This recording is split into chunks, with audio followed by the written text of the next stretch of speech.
and welcome to this short video on why do we gather data in higher PE.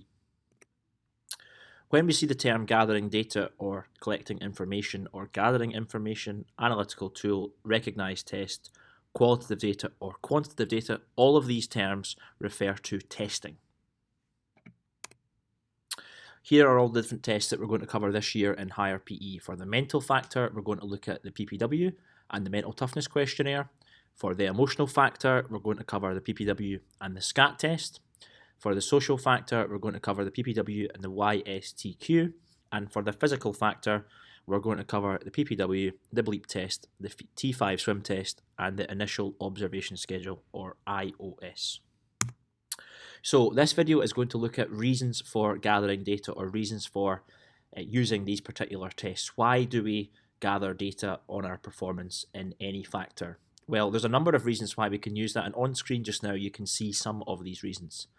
So we might want to try and find out our strengths and our weaknesses, and once we know our strengths and our weaknesses for any factor, we can then create a personal development program, or PDP, based around improving those weaknesses.